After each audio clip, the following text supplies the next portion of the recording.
towers of Coruscant pierced the clouds like the bones of ancient titans, lit beneath by rivers of traffic and distant promises. Among spires of transparisteel and durasteel, a flickering flame remained trapped in glass, a quiet symbol resting beneath the weight of politics and pretense. It trembled with each whispered lie, each sanctioned secret, waiting for the breath that would feed it. Inside the grand convocation chamber, debate echoed not with clarity, but with pageantry.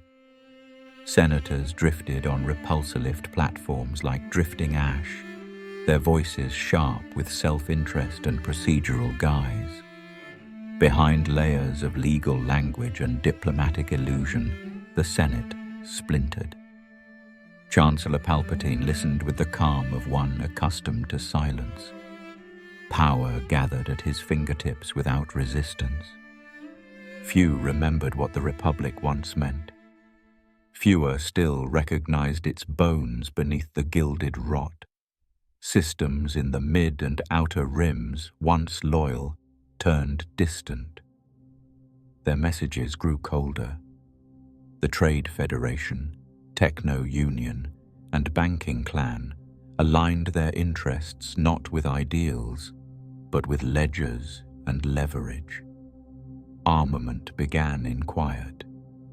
Foundries lit without announcement. Droids assembled without oversight.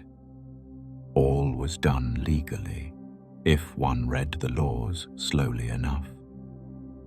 Far below the marble chambers, Coruscant's underlevels pulsed with another rhythm. Alleyways thick with shadow became circuits for forgotten names. In the haze of old neon and shifting loyalties, the name Dooku returned, spoken with a mix of reverence and fear. A former Jedi, now vanished. No longer servant of the Council, but voice of another vision. He offered discontent wrapped in conviction. In the cracks of civilization, orders were exchanged. Holocrons passed in silence, shipments rerouted, allegiances redrawn. On distant worlds, trust in the Republic dissolved grain by grain. Protection was promised and withheld. Peacekeepers arrived only after damage was done. In their absence, separatist murmurs grew louder. Those with power armed themselves. Those without turned to shadows. Within the temple, the Jedi felt the change, but named it poorly. The Force, once a current that flowed gently through all things, became a haze. Visions fragmented. The Council met often, spoke carefully, and listened rarely. Yoda offered calm, Mace Windu sought clarity, but both watched the horizon with caution. Their roles shifted. Diplomacy gave way to policing. Negotiation gave way to strategy. Without formal decree, the Jedi Order stepped closer to war. In training halls, younglings sparred as they always had. In meditation chambers, Padawans struggled to find stillness.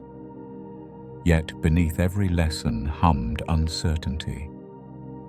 The Jedi were no longer guardians above politics.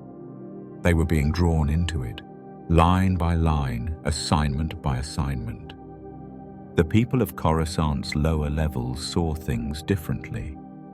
They measured peace not in treaties, but in nights without explosions. They did not debate Senate bills. They counted missing neighbors. Jedi ships flew overhead but rarely landed. Hope dimmed in places the Jedi had never walked. In one unmarked warehouse, far from the temple's spires, crates arrived in silence. Inside, armor, not yet worn, helmets stacked without insignia, rifles lined in rows. These were not for parade. There was no press release. Yet preparations had begun, far from the floor of any chamber. The flame inside the vial began to quiver. Palpatine's hand never hovered near a weapon, yet each emergency bolstered his authority. Every plea for protection granted him greater reach. Senators spoke of stability.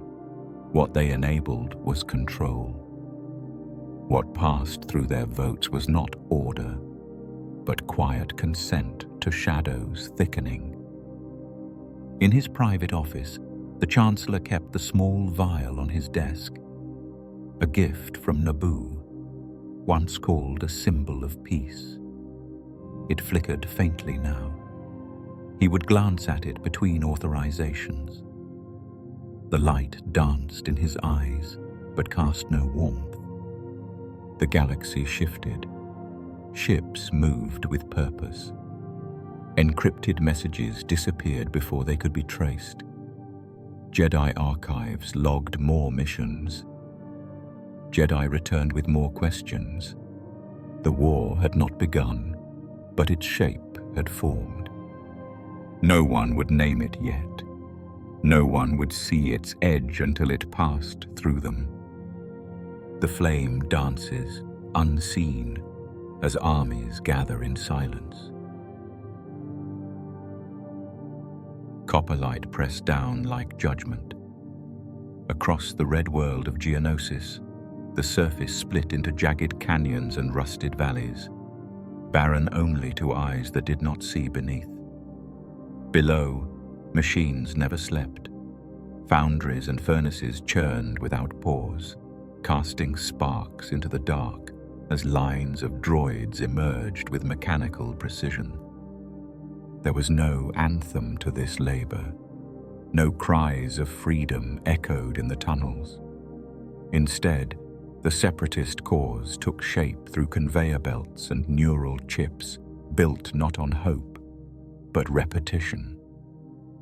Overseers moved silently, their insectoid eyes fixed only on production. Here, rebellion was measured by how many units could be deployed before dawn. Above, an arena carved from stone and ego loomed over the dusty plain. Once a site of spectacle, now a stage for something irreversible. Obi-Wan Kenobi, shackled and bloodied, waited with eyes unflinching. Padme Amidala stood beside him, her presence a refusal to bow. Anakin Skywalker, young and unyielding, strained against his bonds like a storm denied. No court presided. This was not trial, but theater. When beasts were released into the arena, the sands shifted beneath roars and clawed fury. But before the sentence could be completed, the sky shattered with color. Sabers ignited in arcs of green and blue. Jedi dropping into the melee like bolts of defiance. They came not in formation, but in conviction. The Order had not meant to start a war, but in that instant, it was done. Gunships swept over the cliffs, wind howling in their wake. Clone troopers disembarked in lines, their armor still unscarred by experience. They moved with unity no one had expected. Kamino had bred them to obey, and obey they did, with speed, with focus, with silence. Dust thickened. Blaster fire scorched the ground. Jedi fell into roles they had not chosen. Yoda arrived in a command ship, not as sage, but as general. No ceremony welcomed the Republic's hidden army. It moved without blessing. The war emerged not from votes or treaties, but from necessity. Dooku slipped into shadow before the first wave broke. He had summoned the Republic not for a stand, but to reveal the pieces already in motion. Geonosis was never meant to be held. It was the opening note to a song already composed. Below the surface, in steel corridors lit only by function, meetings took place that history would never record. Leaders of separatist systems gave their loyalty to Dooku, not for hope, but for advantage. They spoke of injustice, of disillusionment with the Republic, yet behind every word lay calculation. What they wanted was leverage. What they chose was fracture. On the battlefield, sabers clashed with metal. A Jedi fell. His blade struck the ground, shattering. The crystal inside dimmed and was lost to the sand. No one saw it vanish. His name was not remembered, but his silence joined the planet's growing stillness. Gunships lifted away, heavy with the wounded. Destroyers in orbit charted new jumps. The campaign had begun before anyone named it. What started as a rescue mission now spiraled outward into conquest. The Senate would retroactively authorize. It always did. War moved faster than legislation. In the temple, returning Jedi avoided meditation. Words came slower now. Something about the clones unsettled them. Their sameness, their unquestioning loyalty, the way they looked at Jedi with a calm that never blinked. The Force had stirred at Geonosis, but its message was not clear, only heavy. No monument marked the place. No anthem played when it was over. The dead were carried off, or left where they fell. The survivors were sent elsewhere. The Jedi had fought with valor, but in doing so they had crossed into something from which there was no return. Children would hear stories of Geonosis one day, not of victory, but of a threshold crossed. Though the planet held little strategic value, it carved itself into the Force like a scar, sharp, unhealed, unforgotten. Long after ships left the sky, a factory burned. Smoke rose into the red glare until it vanished. The sand shifted again, covering blades and armor. What remained beneath was silent. War had touched stars for the first time in a generation. It had come without fanfare. It would not leave quietly. The dust does not settle. It thickens into smoke. Rain drummed without pause, flattening waves that surged only to be broken again. Over the abyss, Camino stood like a memory sealed in glass, its spires pale against skies with no dawn, its foundations lost beneath restless ocean. The wind howled around metal bridges, but inside the facility, quiet ruled. Here, the Republic's army took shape not in rallies or training fields, but in sterile corridors and endless growth chambers. In the cloning vats, life unfolded on a schedule. Embryos floated in nutrient tanks, curled in slumber. Beyond them, aging chambers lined the walls, rows of figures growing fast and evenly. Their faces were identical. Their bodies matured at double speed. They emerged ready to hold a rifle long before they'd learned to ask why. Kaminoans moved through the process with clinical grace. They charted development, monitored brainwave patterns, administered learning protocols. There was no pride, only calibration. They spoke in percentages, not names. Success was replication, error was waste. Yet identity refused to stay buried. Some clones began to call each other by names. CT-7567 became Rex. CC-2224 chose Cody. Numbers faded behind personality, behind color streaks painted on armor, scars worn like punctuation. In stolen moments between drills, they shared stories. Some laughed. Others trained harder. No one had taught them to bond, but they did.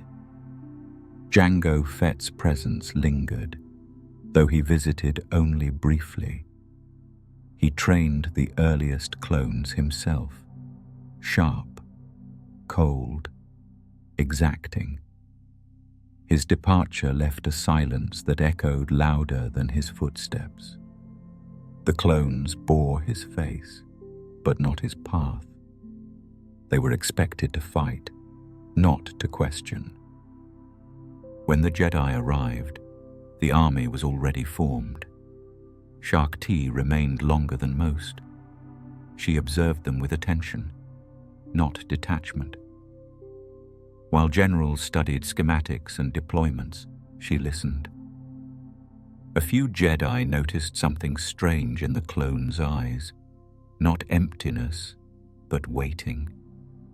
One clone, sleepless, stood before a viewport during night cycle. Rain smeared the glass. His reflection looked back, not as a product, but as a question. Somewhere inside, he wondered what lay beyond numbers, beyond mission parameters. No programming had given him that thought. It arrived on its own. At the edges of the facility, clones deemed defective were quietly removed. Behavioral flaws, physical inconsistencies. They vanished without announcement, returned to the sea that bore them. No names were recorded. No rites observed. Deployment orders arrived. The first battalions geared up for Geonosis. No music played. No ceremony marked the departure. They loaded into gunships, weapons in hand, unreadable behind visors. For every trooper that left, more waited. Storms never broke. Lightning etched the sky in brief white lines. The sea slammed the city's legs with the weight of a world. Inside, rows of soldiers stood ready. Their posture was perfect, their gazes forward. Each helmet bore the same face. Among them stood a boy, smaller than the rest. No number, no uniform, but a face identical to theirs. Boba Fett, untouched by genetic tampering, watched in silence. He wasn't bred for war, only raised beside it. They looked past him, unaware. He watched them go, and understood what they didn't. He was free to choose. They were not. Kamino receded into rain.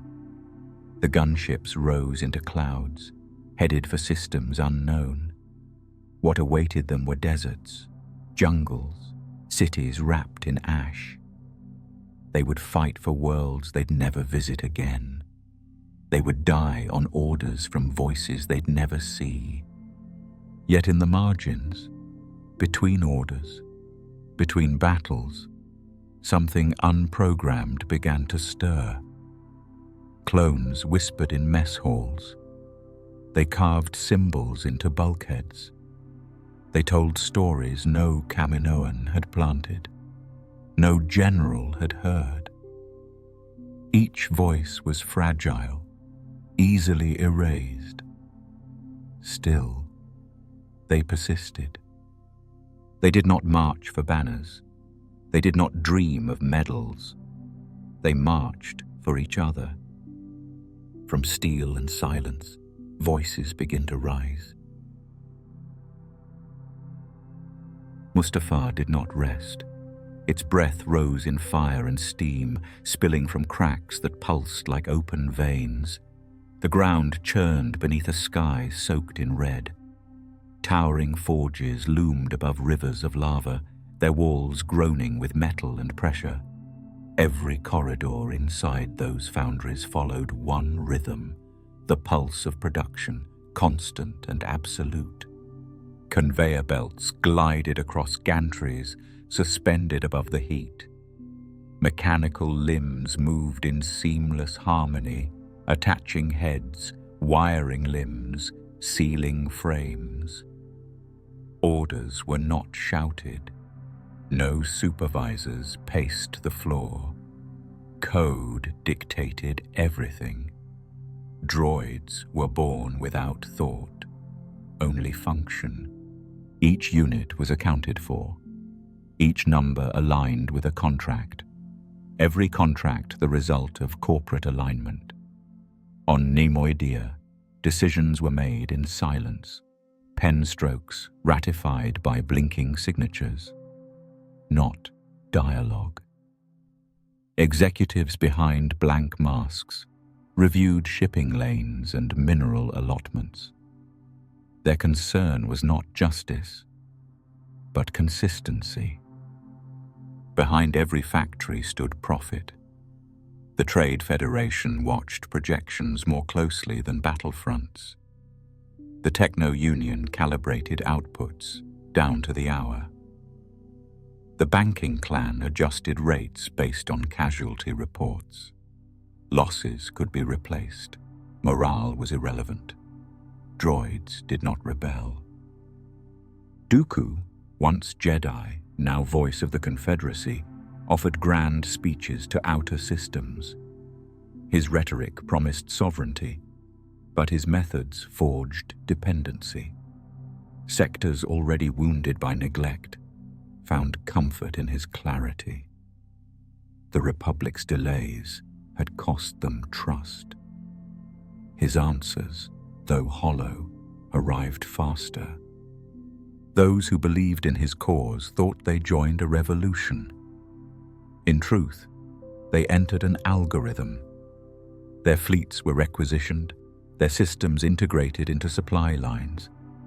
Protocols replaced governance. Assembly replaced negotiation. Deep within Mustafar's lowest vaults, rejected prototypes slumped in piles. Limbs twitched occasionally, residual code misfiring in broken joints. Some attempted to rise, their programming looping fragments of forgotten orders. None succeeded. They were reclaimed by fire without pause or grief. Orbiting command ships hovered above it all, relaying movements to battlefields across the stars. With a single transmission, legions could shift course. No strategy paused for mourning. If one offensive failed, another followed. Every maneuver aligned with spreadsheets. Efficiency dictated fate. Back on Neimoidia, the war's metrics were calculated by clerks and financiers. Victories brought no celebration, only adjustments to flowcharts. Mining operations expanded. New contracts triggered expansions. Laborers, bound by debt or chains, toiled without voice. A young Neimoidian once asked why so many perished. His elder replied flatly that war ends only when it stops returning dividends. There was no malice in the answer, only math. In conference, Dooku presented his allies with a new design, the Magna Guard. Not mass-produced yet, but promising. Fast, quiet, deadly. Their movements echoed Jedi forms, recorded and refined. They were approved before the demonstration ended. The question asked was not whether they were ethical, but how quickly they could be built. Elsewhere, a single droid stood beneath a cooling vent, motionless. It raised its hand toward the rafters, paused, then dropped it. No command initiated the gesture. Its core rebooted. The machine resumed its task, the moment erased. These were not mistakes. They were anomalies without consequence. The war pressed forward. Droid transports landed on new worlds daily. Battle lines changed as dictated. Villages, cities, strongholds. Each target evaluated for value. Entire populations were conquered or ignored depending on the calculus. Those who witnessed the droid advance felt no malice from their enemy, no hatred behind the blasters, only the weight of inevitability.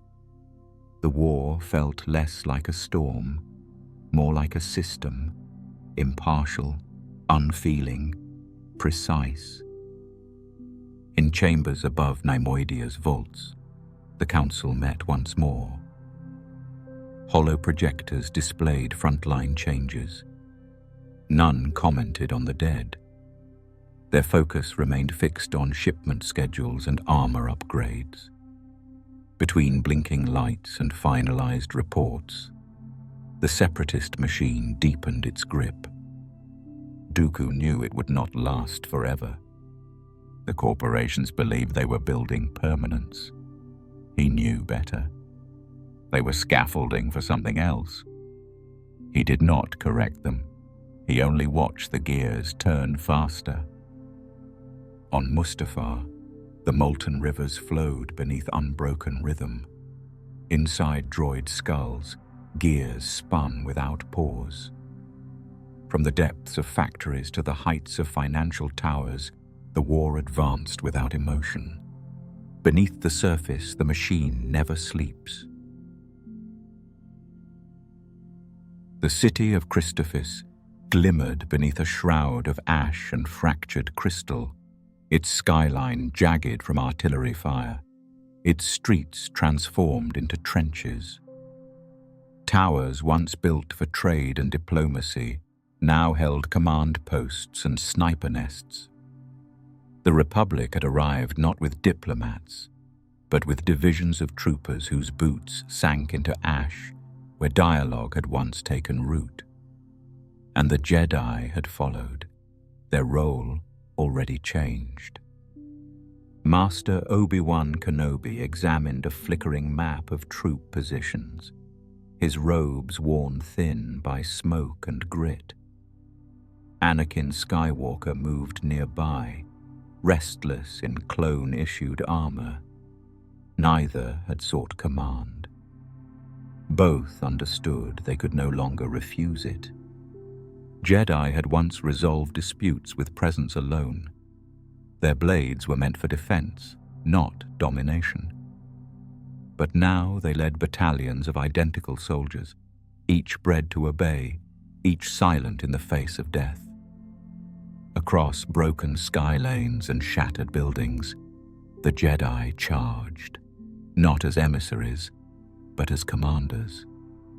One trooper collapsed mid-advance, not from blaster fire, but error. No order had been disobeyed, no sign of sabotage. His helmet cracked open in the fall. Anakin paused only long enough to switch off the man's rifle, his face unreadable.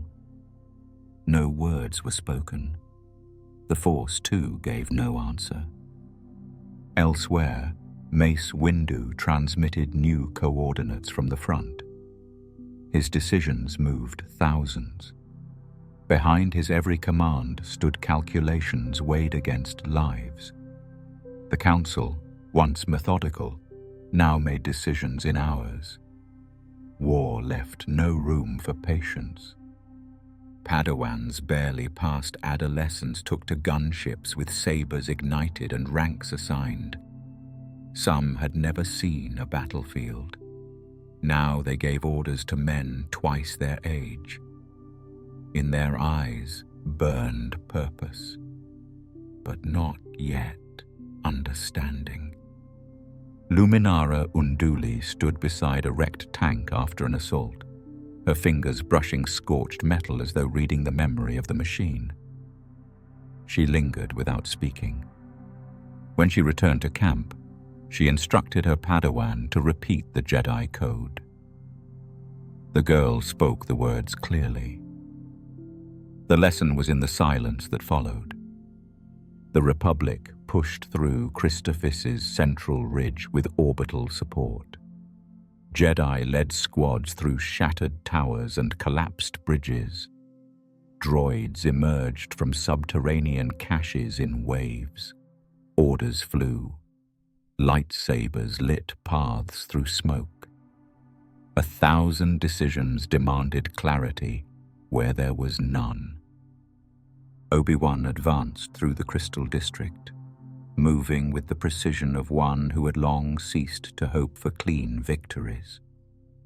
Anakin flanked from below, his saber a blur of light and instinct, driving into the tunnels where resistance boiled like trapped steam. The maneuver was effective, necessary. When the smoke cleared, 27 clones had fallen. Their designations were recorded. Their replacements were already inbound. No memorial was raised. The Jedi reported their success to Coruscant through encrypted channels, voices flat with fatigue, their words shaped more by duty than conviction. They logged casualties with precise formality. They submitted after-action reports that blurred together with each passing day. But in private, a deeper unease took root. They had preserved territory, yet something vital had been lost beneath their boots. After one skirmish, Anakin stood beside a crater where a forward command post once stood. He lowered his blade into the mud, let it hum briefly, then deactivated it. No one retrieved the weapon. It remained, half buried, as others marched past. In the temple's shadowed halls, quiet replaced wisdom. Students practiced alone, repeating forms in chambers once alive with guidance, now haunted by silence. Archives held battle data, not ancient lore. Meditation rooms echoed with the breath of returning generals, not seekers of balance. Yoda sat high in the spire, watching the order change. The Jedi were honored, cheered, deployed across the stars. Yet behind their victories lay silence. And within that silence, the Force grew heavy. Its current no longer danced. It pulled. Command had a cost. With every directive issued, the Jedi stepped further from guardianship and closer to something unnamed. With every clone who followed, another soul was sealed into a future not their own. The galaxy still called them peacekeepers. Yet robes had given way to armor. Councils now read casualty charts. Crystals were selected not for wisdom, but reliability. On the plains of Christophis, a lightsaber lay beside its fallen wielder, forgotten. Rain pooled around the hilt. The mud crept over its form. No one reached down to lift it. Marching feet passed beside it, unaware, uncaring, driven forward by the only thing left: orders. A voice arrived in the midst of orders and engines. A girl, small but sure-footed, who spoke her name without apology. Anakin Skywalker stood beneath the war banners of Christophsis, marked by the soot of siege, and watched as Ahsoka Tano approached. She carried no doubt, no hesitation, and no knowledge yet of what war could erase. Obi-Wan offered a questioning glance. Skywalker said nothing. The temple had sent her. A decision made above them, beyond them, one that would not be undone. The girl was his, not to protect, but to lead. She was a Padawan, though no ceremony marked it. Within days, they deployed to Teth. The mission was direct: recover a hostage and return. But the jungle moon gave no room for clean orders. Separatists lined the cliffs with droid artillery embedded in the stone, fortifications clinging like claws. The monastery above them glared down like a forgotten shrine. Each step forward came at cost. Troopers advanced under fire. The incline narrowed with every meter. Blaster bolts sparked against rocks and armor. Ahsoka climbed behind Anakin, never lagging. Her saber work was raw, overreaching. Her footwork unrefined. Yet she didn't fall behind. Where others sought cover, she pressed forward. When shells cracked the ridge, she didn't flinch. Anakin watched her. Not with doubt, but caution. She fought on instinct, not yet discipline. But when danger flared, when a blast sent stone shards flying, she turned, grinned, and kept going. He didn't return the smile, but something began to shift. She didn't need saving. She needed sharpening. Inside the monastery, the air reeked of scorched metal. Columns once carved by monks now bore marks from blasters. The child they sought was locked deep in a reinforced cell, not injured, not mistreated, only hidden. Rescuing him wasn't about justice. It was about optics, the kind that could sway systems to the Republic cause. They moved without need for orders. Anakin took point. Ahsoka mirrored. They weren't in sync, but they found rhythm. Where she paused, he stepped. Where he faltered, she filled in. By the time they reached the cell, alarms had already called reinforcements. Retreat turned into survival. The descent was chaos. Gunships hovered too far to help. The ridge became a kill zone. Ahsoka moved like she had no other choice, and Anakin never let her drift too far. When a detonation broke the cliffside, she slipped, and he caught her. A hand wrapped around her wrist, a grip steadier than the rock beneath them. They didn't speak. The moment didn't require words. Later, after the child had been secured, after the ridge was left behind, they stood beside a wrecked transport, half buried in jungle mud. Ahsoka asked if she had passed. Her voice carried both pride and hesitation. Anakin turned toward her and said the war would be her only teacher. She didn't yet understand what that meant. Not fully. But the tone in his voice carried more than approval. It carried memory. On Coruscant, The temple walls offered none of the calm they once did. Jedi who had never led troops passed judgment on her with glances. She kept walking beside Anakin. He didn't explain her.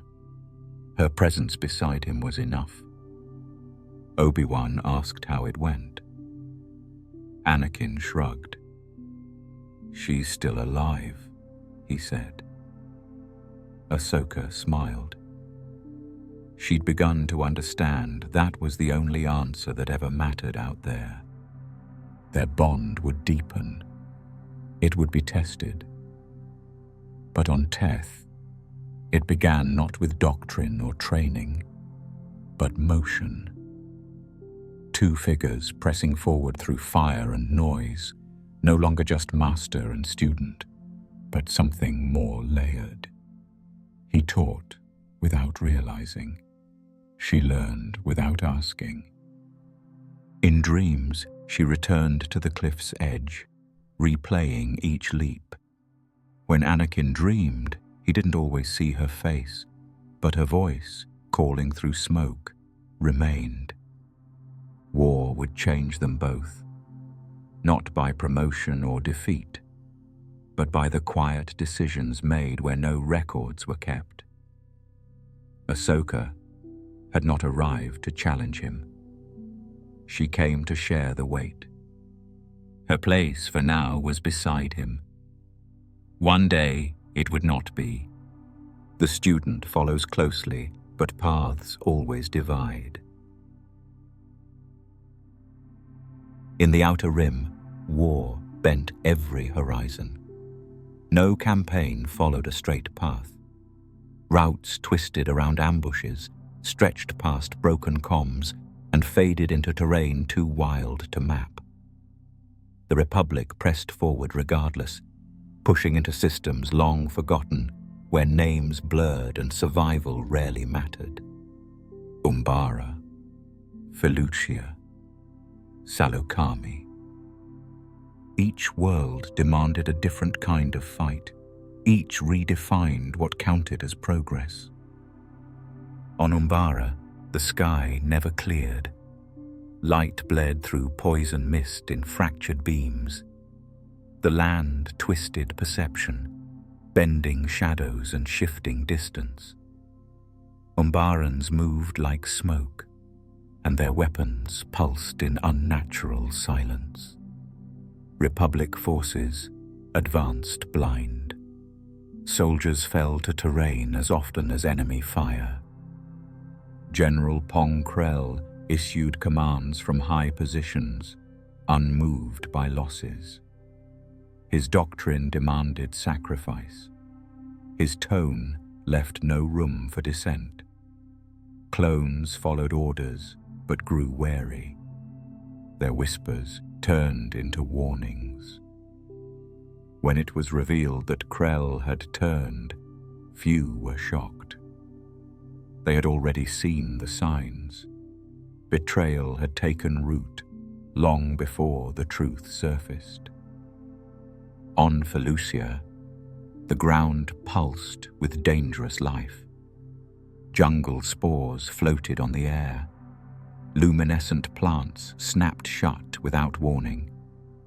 Droid positions disappeared beneath fungal growth overnight, only to reappear elsewhere. The enemy buried tanks in vines and waited for the Republic to stumble into them.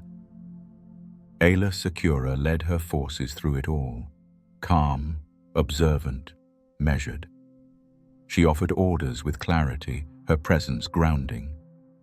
But even she couldn't ease the war's toll. Clones fell into the undergrowth and vanished. Patrols ended without return. Each path led in circles. Even victories dissolved under the jungle's breath. Salokami offered no camouflage, only exhaustion.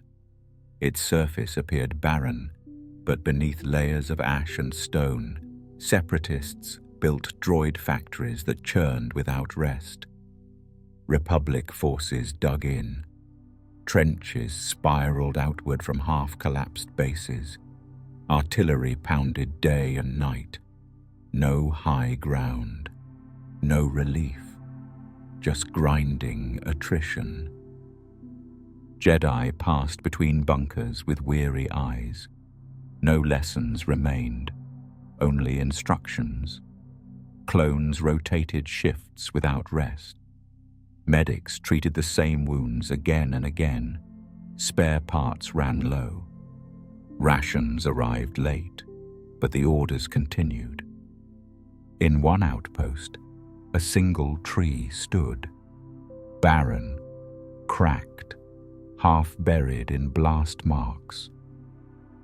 When no cover remained, troopers huddled behind its trunk. Someone tied a torn Republic banner around it. Wind tugged at the fabric, but it never fell. Months passed. The flag stayed. Between skirmishes, clones marked the fallen with scratched numbers. Some wrote journals, brief fragments on scraps of plastoid. Others fell silent altogether, saving words for combat only. Even the droids slowed in the dust, their voices glitching, their targeting uncertain. The war was not linear. Victories looked like survival. Survival looked like delay. Retreat often circled into ambush. No hill stayed taken for long, and every step forward felt like one more into something unseen. Reports sent to Coruscant framed each siege a success. Maps updated, generals promoted, Jedi debriefed in clean robes. But the truth never made it back. No holomap captured what the sieges took, not just lives, but clarity. In the temple, war became chart work, sectors retaken, objectives secured.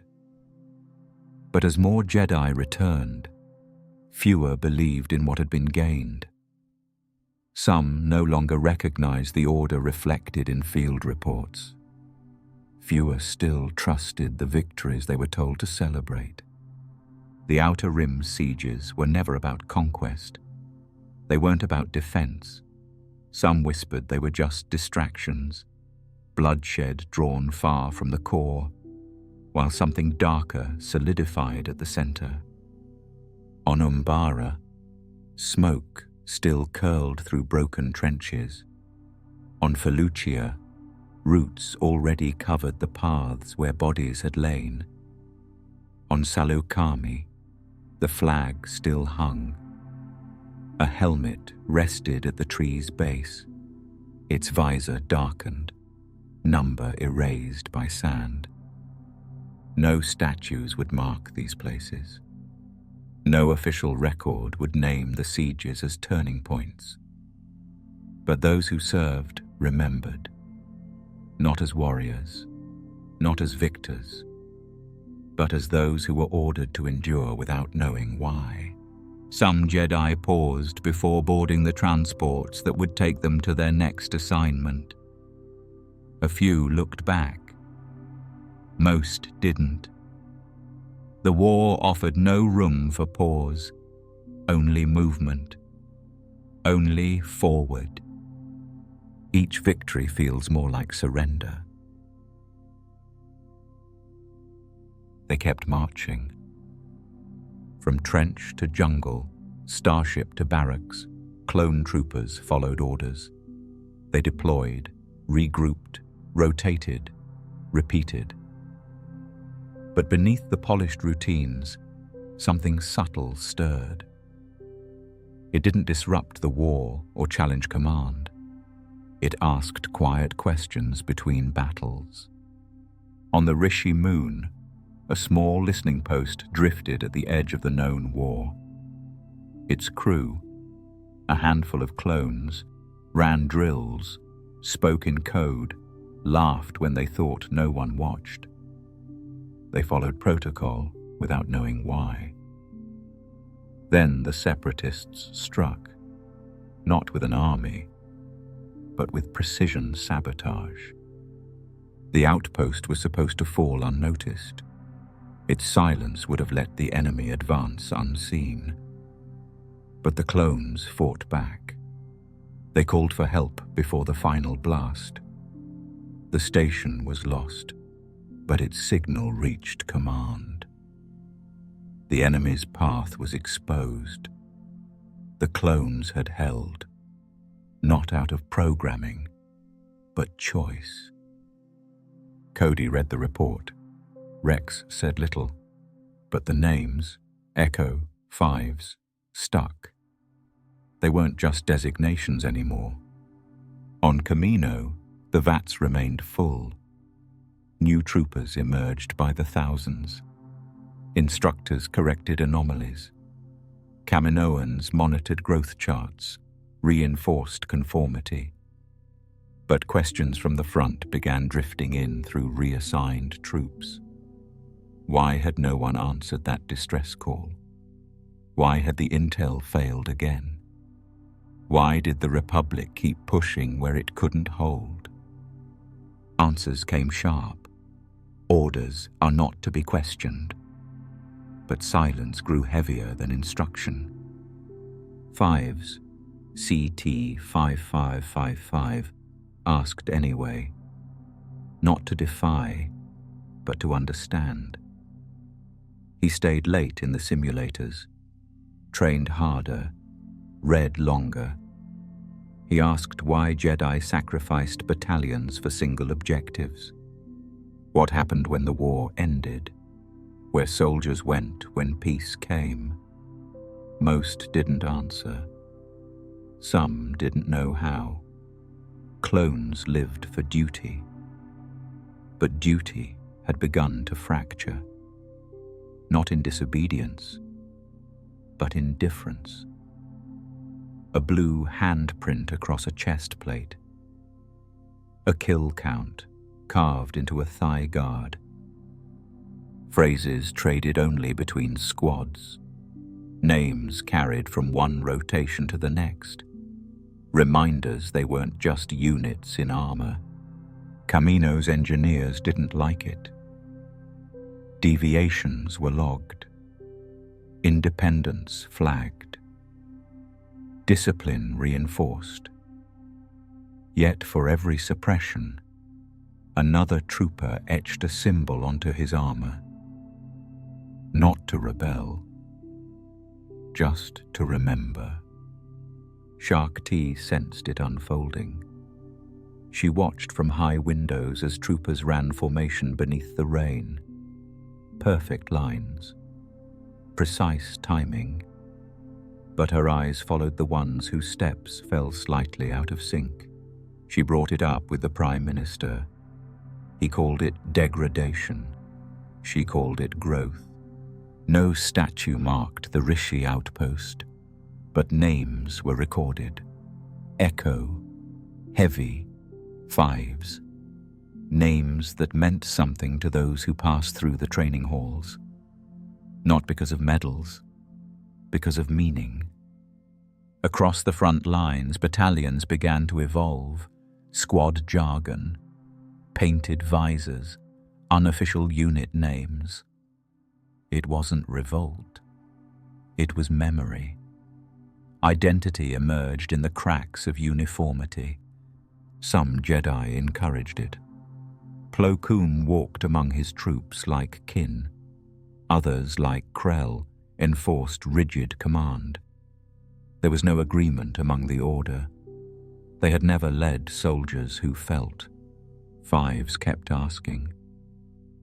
When his brothers died without clear cause. When medics pulled strange chips from their skulls. When reports were rewritten or erased. He followed trails that no one wanted found. What he uncovered wasn't just error. It was design. Buried deeper than orders. Older than the war. Loyalty had always been assumed. Bred into every clone. But now it had weight. It could no longer be automatic. It had to be chosen. Not with speeches, not with defiance, with small moments, pausing before executing a command that didn't make sense, shielding a brother who couldn't move, saving names others forgot. The factories on Camino still ran. The war still burned through stars and men. But inside the armor, questions grew louder. Some clones began to picture something after. A name unassigned, a home, a life not counted by missions flown or kills confirmed. They never stopped fighting. But now some fought with more than orders in mind. What is loyalty if it is grown in a vat? In forgotten places, allegiance was carved from suffering, where Republic orders could not reach, and clone protocol had no meaning. Another kind of loyalty thrived, born from pain, sealed with secrets, and ruled by masks that told no truth. On Lotho Minor, hidden beneath heaps of rusted machines and planetary waste, something that should have died refused to fade. A mind once cut in half simmered through agony. The body that crawled through filth had once carried the name Maul. Now it remembered only a fire and a name, Kenobi. Years had passed since his fall. The galaxy had buried him in myth, but hatred kept him breathing. Scrap became limbs. Madness became shape. He did not rebuild himself through healing. The dark side twisted his body and reformed his purpose.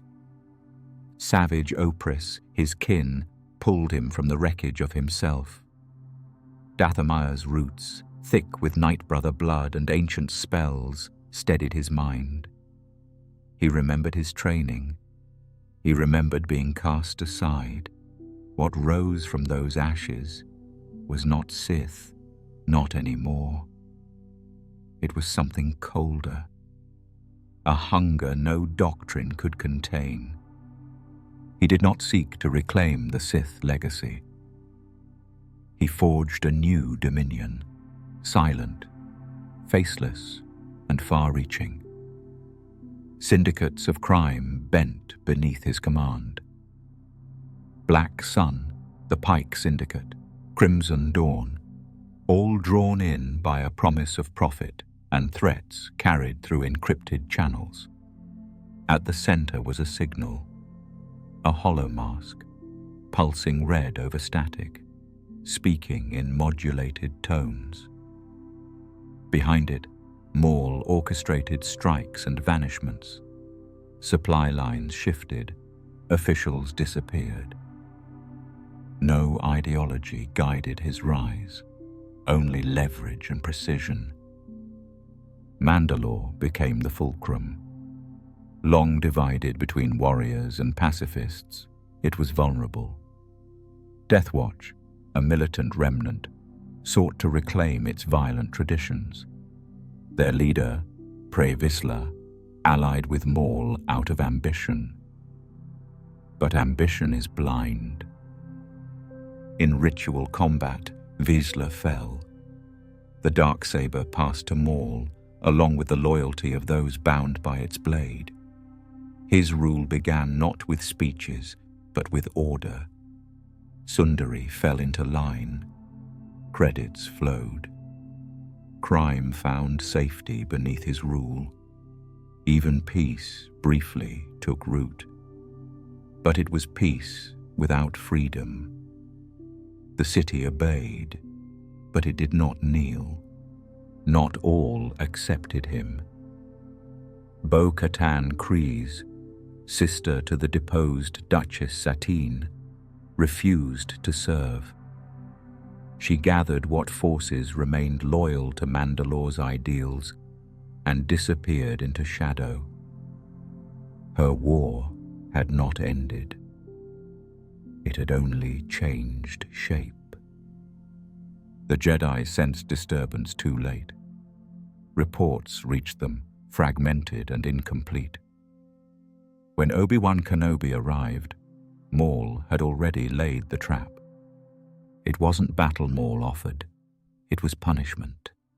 Satine, bound, Maul, calm. There were no demands. Only the inevitable conclusion to an old wound. She died with Kenobi's name on her lips. Maul watched grief replace control. That was his aim.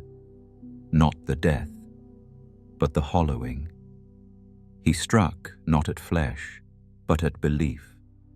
He wanted Kenobi to break the way he had been broken. Mandalore was only a stage. When the Jedi left, Maul did not linger. He slipped back into the web. The syndicates expanded, feeding on the Republic's distraction. Smugglers rerouted under his guidance. Senators vanished without trace. Kyber crystals changed hands in silence. Every move carried his fingerprint, though no name was ever spoken.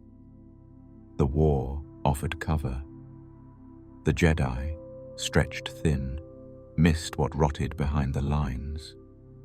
A hollow mask flickered in the depths of Coruscant. Another bounty, another disappearance. The rules bent, then shattered. Some Jedi spoke of a darkness they could not locate. Visions clouded. The Force trembled. Yoda said little, but in meditation, he sensed a scar that pulsed like an old wound reopened. Maul had no need for titles. Apprentice, Lord, Ruler.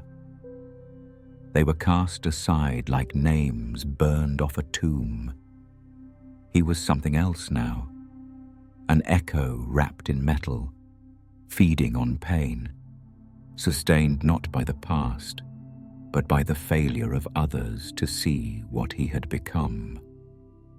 His revenge was not complete. It had taken root. The Force bends around wounds that never closed. A signal drifted from nowhere, drifting without origin, marked by no distress code, yet carrying a pull that could not be ignored. The Jedi cruiser shifted course without understanding why. No system claimed the region. No hyperspace path led to it. Still it waited.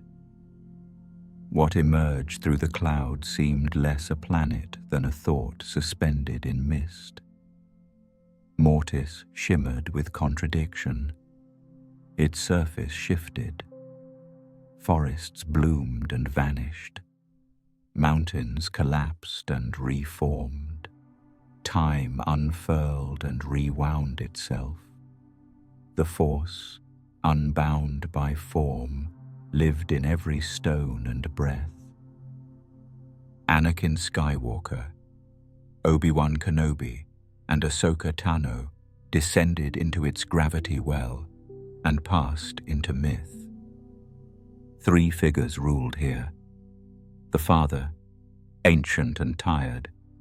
The daughter, luminous. The son, burning with rage. They embodied balance not as principle, but as conflict. A living fracture suspended in tension. Mortis was not a place where truth was taught. It was a place where it demanded to be faced. They summoned Anakin, not as a diplomat or soldier, but as the chosen. The father called him Fulcrum, a bridge between opposites. Anakin stood at the center, a man built for war, now asked to restore what no longer wanted balance. Visions tore into him, his mother's face, Padme's final breath, fire swallowing cities. Each scene arrived not as warning, but revelation. Mortis showed not what might be, but what already waited in time's corridor. Ahsoka wandered too close to the sun's reach. He spoke into her thoughts, reshaped her certainty. For a moment, she turned. The dark cloud touched her mind. Her blade flared against her friends. She fought not with anger, but confusion. The sun wanted more than corruption. He wanted proof that light could falter. The daughter intervened, radiant but fading. She pulled Ahsoka back, but the cost was hers alone. The sun's blade struck. Light gave way to shadow. The balance shivered. Mortis groaned. The great tree at its center fractured, its white limbs splintered, its bark blackening from within. Nature recoiled. The air dimmed. The father watched silently, knowing the end had begun. He turned again to Anakin. This place had always been a crucible, not a refuge. The prophecy weighed heavier here. The sun pressed deeper, showing Anakin his future. Galaxies in flames, Jedi temples broken, children screaming beneath a red blade. Anakin recoiled, but part of him listened. For a breath, he believed he could undo it all, that by ruling, he could preserve what mattered. The temptation was not shouted, it whispered. The father intervened. He stripped the vision from Anakin's mind, erased the knowledge before it rooted. The sun, enraged, fled into the clouds, screaming against the silence. The final battle came swiftly. No war, no grand arena, just belief colliding with loss. The father gave his life to strip his son of power. The son, now vulnerable, fell beneath Anakin's blade, not in anger, not in vengeance, in grim finality. The balance died with them. The tree stood half alive, one branch dark, one pale. Its roots still dug into divided ground, but it no longer moved. Its leaves no longer whispered. Mortis began to dissolve. Structures became smoke. Time knit itself again, slower, less certain. The three Jedi awoke on their cruiser. No logs recorded the detour. No damage was found. Yet something unseen lingered. Anakin walked the halls with a stillness too measured. Ahsoka spoke little, her eyes drawn to corners that did not move. Obi-Wan watched them both, unsettled by what remained unspoken. The Council never received a report. There were no coordinates to chart. The realm had vanished, but the echo had not. Mortis had shown them something they could not forget. A truth too large for memory, too quiet for words. The Force now stirred differently around them, as if expectation had replaced prophecy, as if time now leaned forward to meet them. In a system unnamed, a star flared slightly brighter. On a world untouched by war, wind stirred through unmarked valleys. Across the stars, the Force adjusted, subtle, waiting. The stars whisper things no mind can hold. On Mandalore, even silence seemed rehearsed. Sundari's domed capital shimmered beneath a clouded sky, its towers poised like answers to questions no one dared ask aloud. Transparent bridges floated between spires, designed not for war, but for grace. From above, the city gleamed. Beneath, the soil still remembered fire. Duchess Satine Kraz ruled not by decree, but by conviction. Her presence steadied a world that once tore itself apart in civil strife. In the lull that followed, she planted pacifism like seed in scorched earth. Mandalore, weary of graves, listened. Not all did. Deathwatch remained in exile, biding their time on Concordia. They trained in secret, armor polished, oaths unforgotten. Satine knew of them. She chose not to strike first. It was her burden to hold to peace even when surrounded by ghosts of violence. Into this tension walked Maul. He came not with armies, but with leverage. Deathwatch aligned with him, seduced by promise. Previsla fell in ritual combat. The Darksaber passed to Maul's hand. With it came Mandalore's throne. Satine's government fractured. The council, rattled by fear, failed to resist. In Almec, Maul found his mask, a puppet prime minister to offer illusion. Behind palace doors, he pulled strings. Curfews tightened.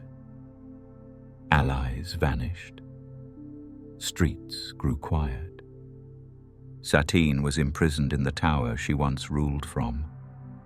Her chambers stripped of dignity, her voice heard only by walls. She never begged. She did not recant her beliefs. Obi-Wan arrived without approval. He came as a man, not a Jedi. Disguised, he slipped past checkpoints to reach her. Their reunion carried the weight of unspoken memories. He tried to free her, nearly succeeded. But Maul had already set the trap. In the throne room, now a stage for cruelty, Satine knelt in chains. Maul waited, not for victory, but for fracture. Words passed like blades. Then the real one fell. She died in Obi-Wan's arms. Her breath faltered between sentences. Her final words were thanks, not fear. Maul said little. The silence was the point. Sundari did not stir. Patrols stayed in formation. Markets reopened. Life resumed its pattern, familiar but hollow. In a chamber once used for tea, a servant found a cup shattered where it had fallen. Satine's cup. The dust around it had gathered slowly, untouched by fire. No one cleaned it. No one moved it. Maul didn't remain to rule. Power bored him. He wanted wounds. Mandalore, having served its role, was left to decay. Deathwatch fractured. Some remained loyal. Others, like Bo-Katan Kryze, turned away. Bo-Katan gathered loyalists beneath the surface, resisting with quiet tenacity. She did not speak of glory. Her victories were unseen, her weapons few. But resistance returned. The Jedi Council took no action. The war elsewhere eclipsed Mandalore's suffering. Reports thinned. Priorities shifted. The Republic saw strategy, not sorrow. Mandalore's flame flickered beneath a glass dome, visible but not yet urgent. Obi-Wan said nothing in his return. No report could carry the weight of her name. No words could speak what it cost to lose her. He carried it inward, where silence thickened. Peace, he had once told her, was worth any cost. She had believed him. Now, that phrase echoed differently. The cost had been exacted and paid in full. Peace is a dream too fragile to cradle. On Dathomir, peace had never been an option. The world moved in red mist, curling between thorned trees and jagged cliffs.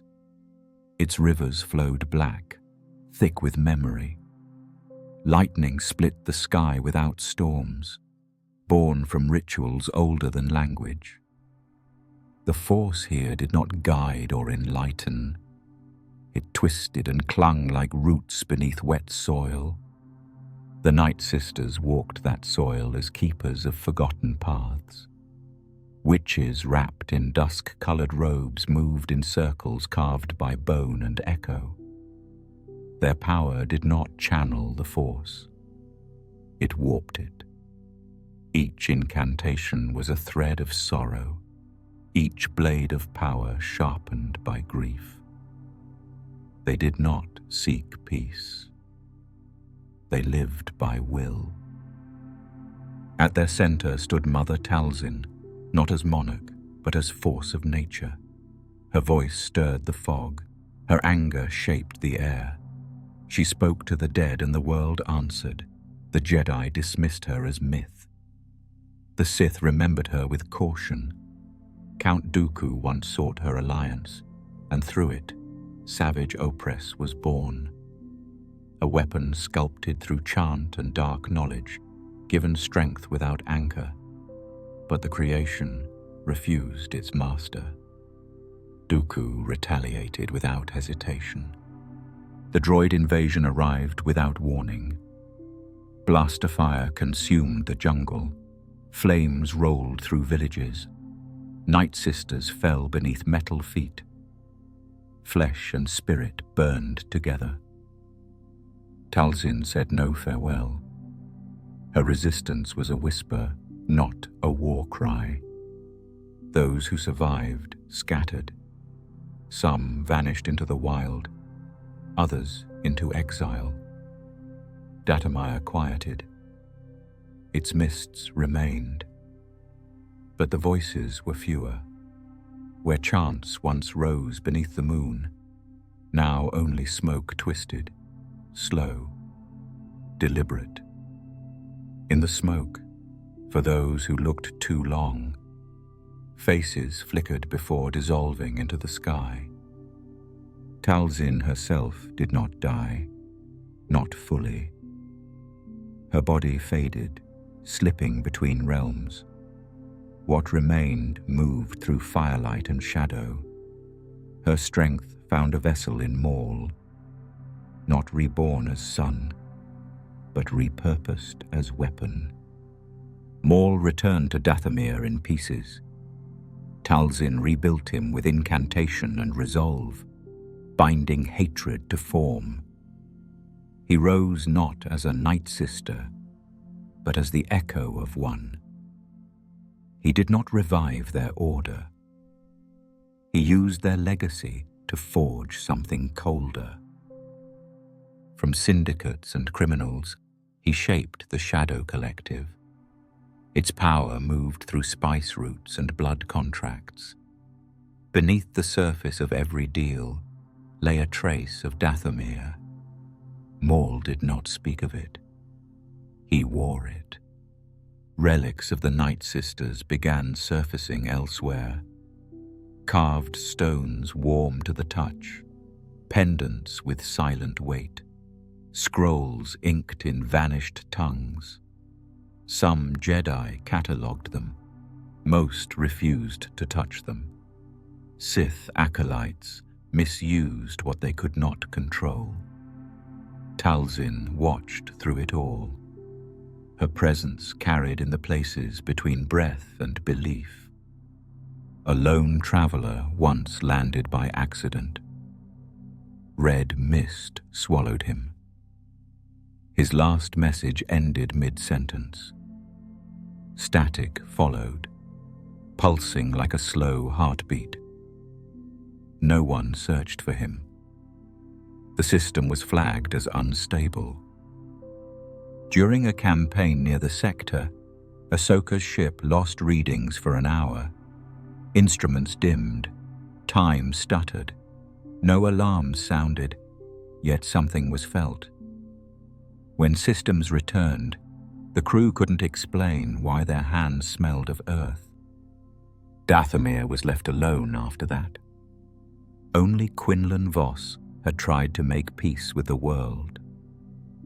The Jedi who lived at the edge of rules entered its jungle once and came back changed.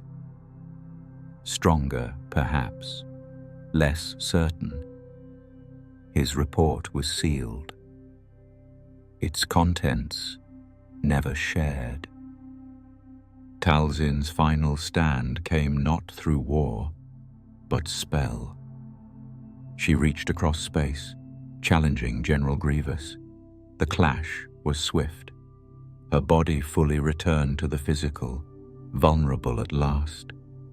Blades met flesh. The force flared, then silenced. Smoke rose where she fell.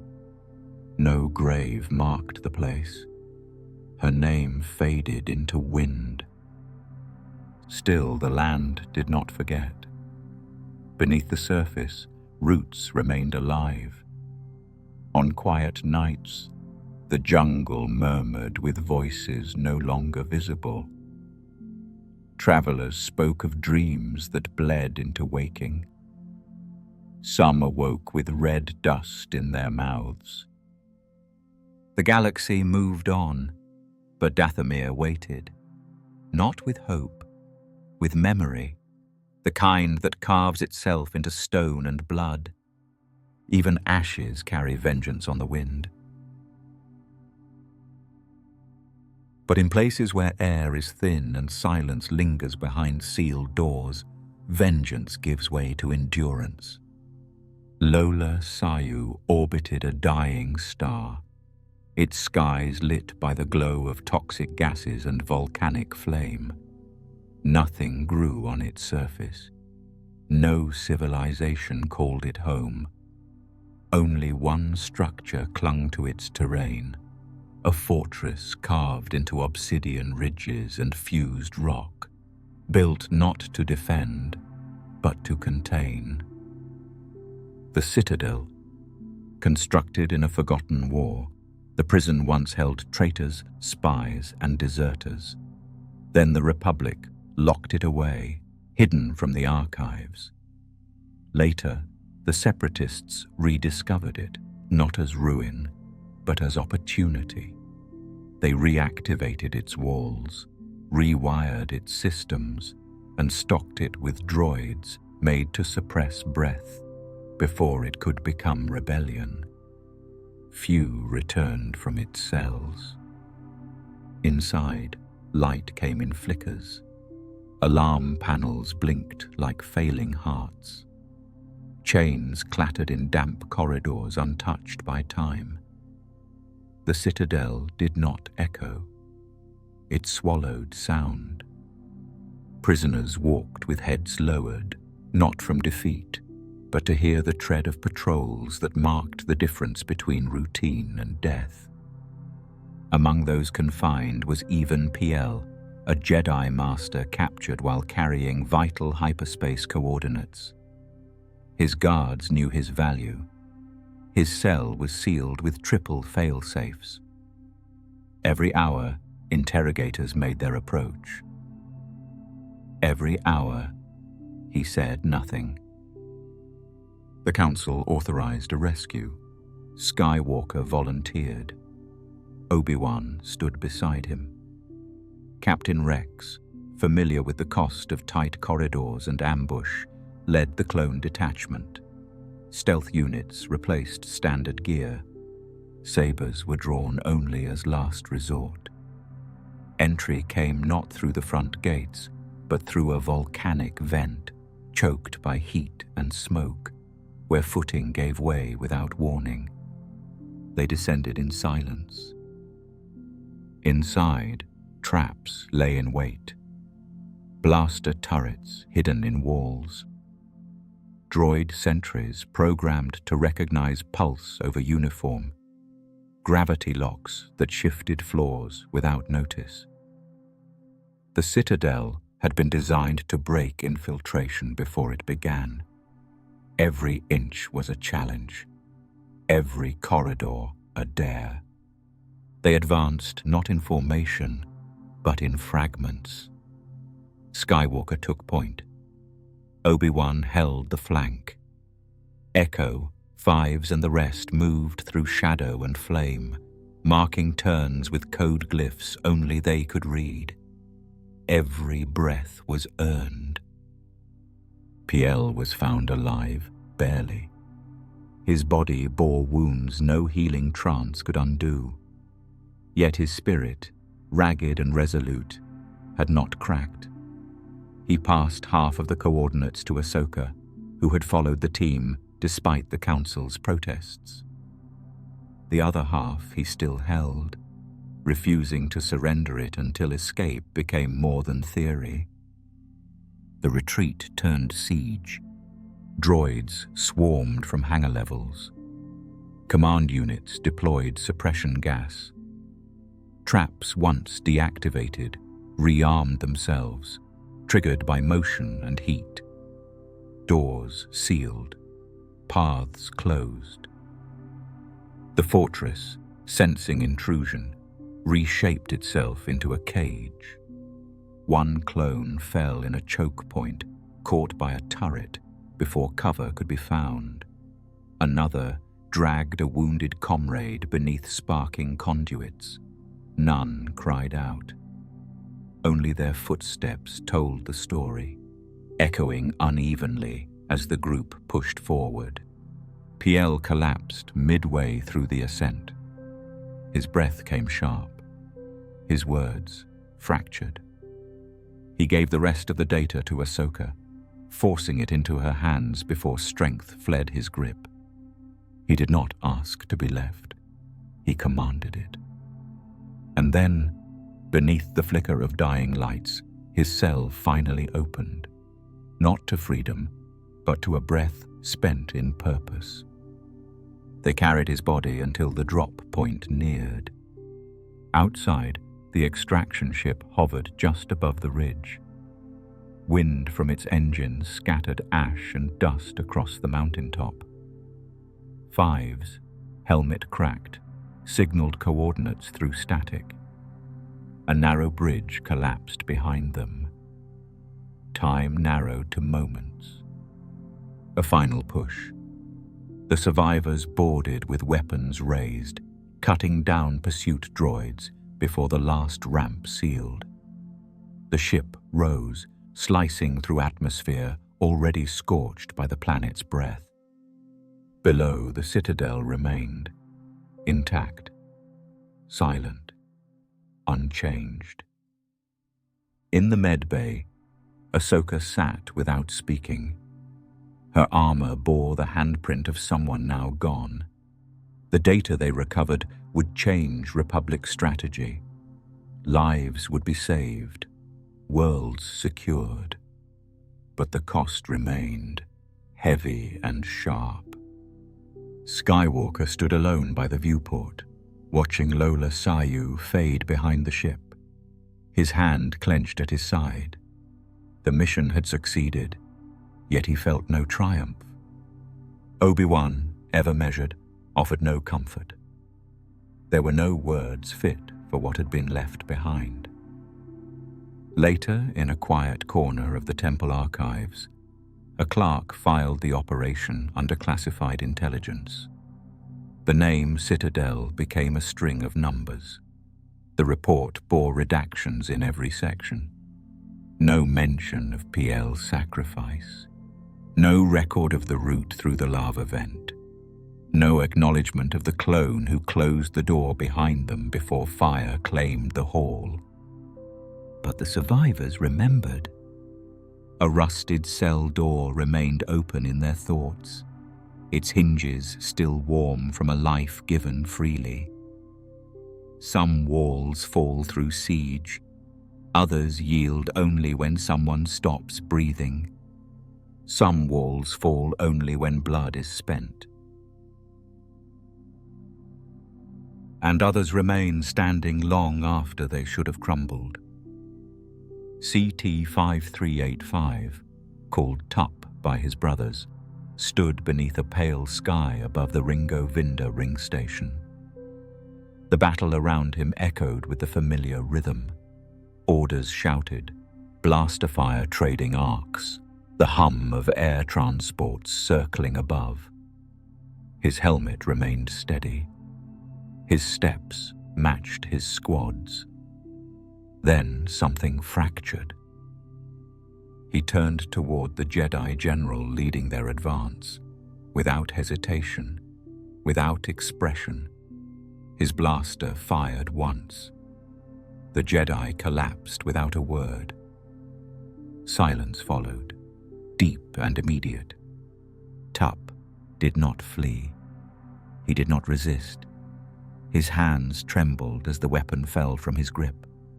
Sweat marked his brow. Words came in fragments, murmurs of orders he could not name, dreams he could not dismiss.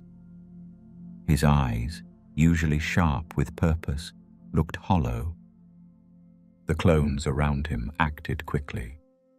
The body was retrieved. Tup was sedated. The transmission to Coruscant arrived within the hour. Camino ordered his return. Medical staff in Tipoca City received him without fanfare. The Kaminoans spoke in clipped tones. Their examination protocols tightened. The term defective passed through their discussions with sterile clarity. No diagnosis was shared with the Jedi. No theory offered to his squad mates. Fives demanded answers. The brother he knew had not faltered. Something had taken hold. Something unnatural. Permission to investigate was granted reluctantly. The war made concessions when questions couldn't be ignored. Fives observed the scans, saw the seizures, noted the tremors that pulsed through Tup's muscles without cause. The Kaminoans dismissed them as degradation, side effects of accelerated aging. But the clone medic, AZI-3, disagreed. Pattern irregularities pointed to something deeper. Together they operated. Buried beneath brain tissue, wrapped in layers of bio-coded protection, they uncovered it. A foreign object. Thin, organic, laced with encryption signatures no clone was meant to access. The inhibitor chip. Fives stared at the fragment in the containment tray, blood still drying along its edge. It did not look like control. It looked like betrayal. The Kaminoans moved quickly. The lab was sealed. AZI-3 was restricted. Fives placed under review. The chip was removed, but the cause already moved beyond recovery.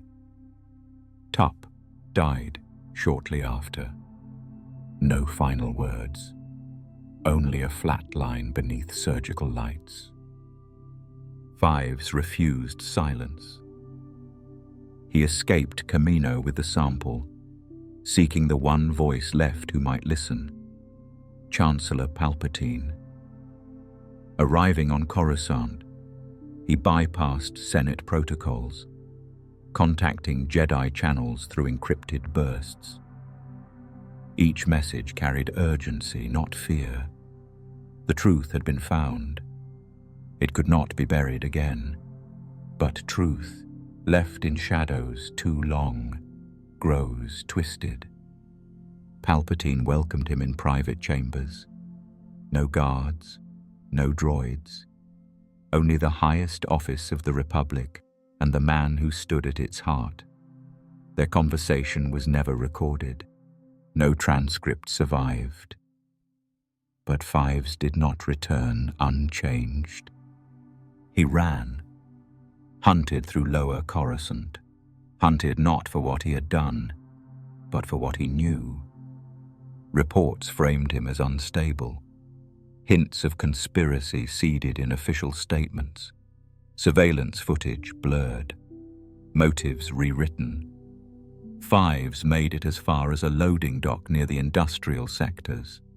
Cornered, disarmed. Rex found him there, weapon holstered, face unreadable. Fives tried to explain. The Chancellor, the chip, Tup's death, the control hidden inside them all. Words tumbled over one another, desperation trailing every breath. He spoke of a plan buried beneath loyalty, of a fate they were never told. His voice cracked. His hands bled from a fall during the chase. Blaster fire rang out. His body slumped to the floor. The clone who pulled the trigger followed orders. He believed he was stopping a threat. He never learned the details. The report called it tragic. The Senate mourned quietly. A cracked datapad was recovered later, tucked inside a discarded satchel. It displayed CT-5385. The file opened to a voice memo never sent. Fives, speaking into static, telling his brothers to watch, to question, to remember. The datapad was stored in a restricted archive, its contents sealed. The Jedi requested further inquiry. Kaminoan representatives stood before the Senate committee and delivered rehearsed statements. Accelerated aging, genetic anomalies, emotional fracture due to prolonged exposure to combat. The explanation satisfied those who wanted closure, not clarity. The clones who served with Fives said less. Rex altered his mission logs. Echo, recovered months later from separatist hands, asked once about what had happened. The conversation ended in silence. Tup's chip was labeled an isolated malfunction. The procedure to detect future anomalies was approved. But the system remained in place. The others still carried them. None were told. And somewhere beneath the surface of Coruscant, a chamber remained locked. Within it, the architect of the war reviewed reports with a steady hand. The pieces moved as expected. The sacrifice had not gone unnoticed. It had simply been absorbed. Not all enemies wear a different face. Not all weapons lie dormant. Some truths do not reveal themselves by force. They claw from the shadows, unseen, unheeded. Truth claws from the shadows, unseen, unheeded. But some do not wait for truth to surface. Some speak it aloud, again and again, until their voices fray. Padme Amidala walked the marble halls of the Senate, draped not in armor, but in resolve.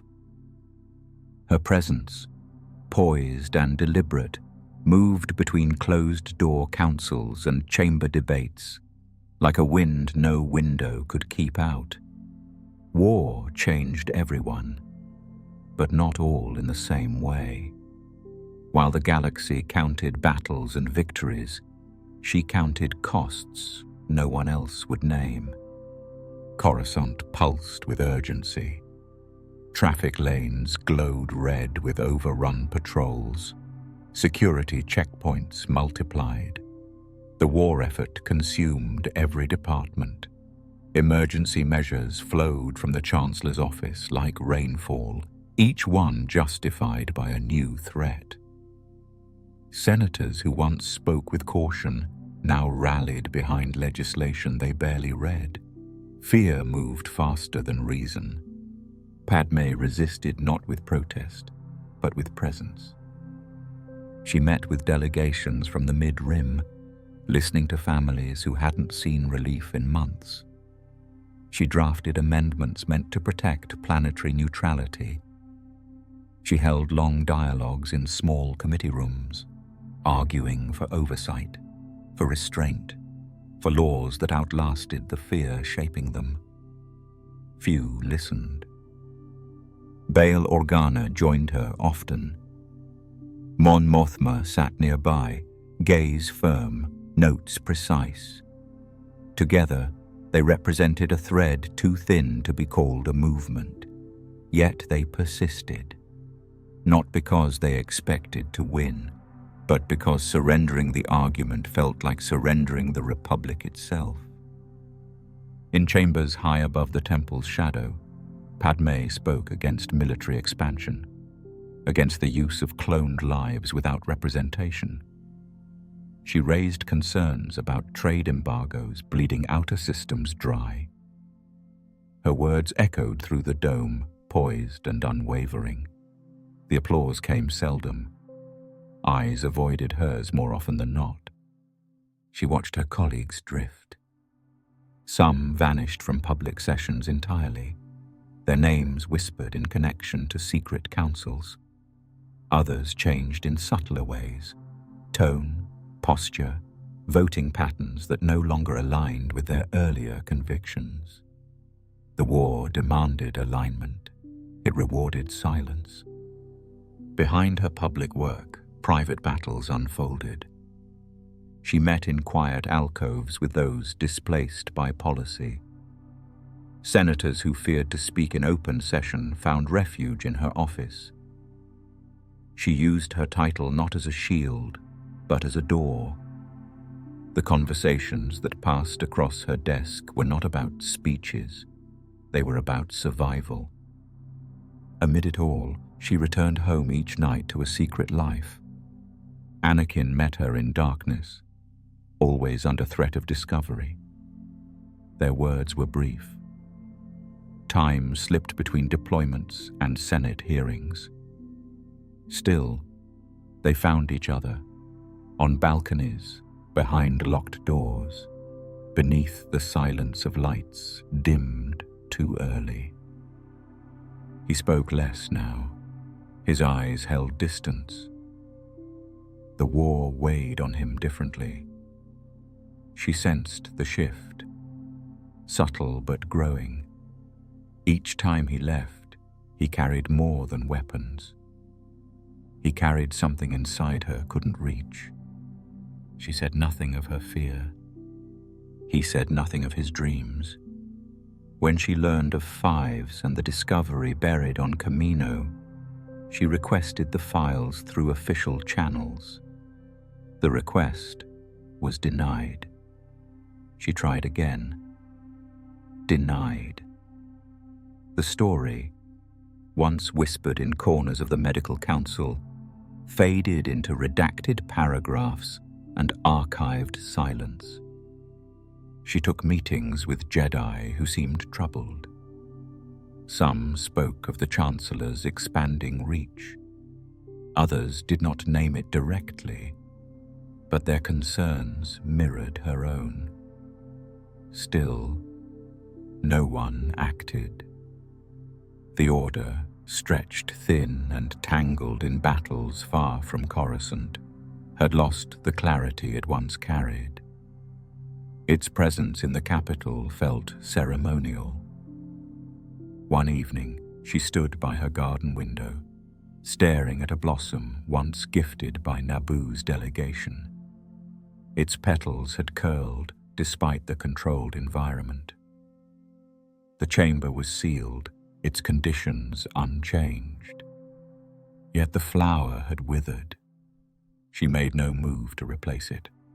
Palpatine summoned her twice that month. The conversations, masked in kindness, always pressed the same theme: unity, loyalty, efficiency. He asked for her support in measures framed as temporary. She answered with measured resistance, polite but unwavering.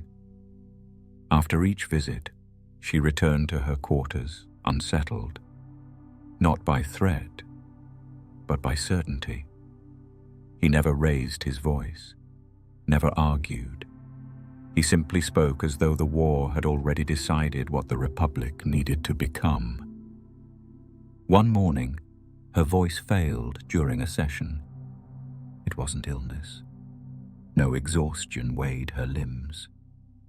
What halted her was the quiet realization that her words were falling into air too thick to carry meaning. Still, she stood. Still, she spoke.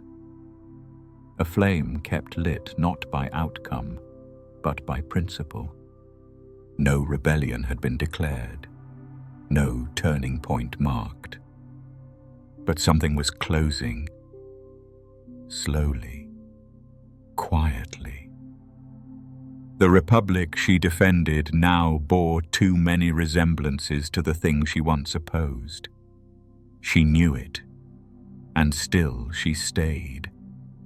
She would not abandon what was right, even if it no longer listened. Her voice echoes, but the walls grow thicker. Yoda sat still for long hours beneath the high columns of the Jedi Temple. But it was not the affairs of the Senate that preoccupied him. A presence brushed against his thoughts like a memory not yet lived. Something older than doctrine, older than the Republic. This feeling did not speak with words. It stirred in the silences between them. While war devoured systems and strategies consumed minds, Yoda listened to the thing that moved beneath it all, patient and unspoken. His ship descended into the clouds of Dagobah with no escort and no announcement. The swamp offered no welcome, only quiet. Damp air clung to the folds of his robes. Roots coiled through the earth as if to guard the heart of the planet.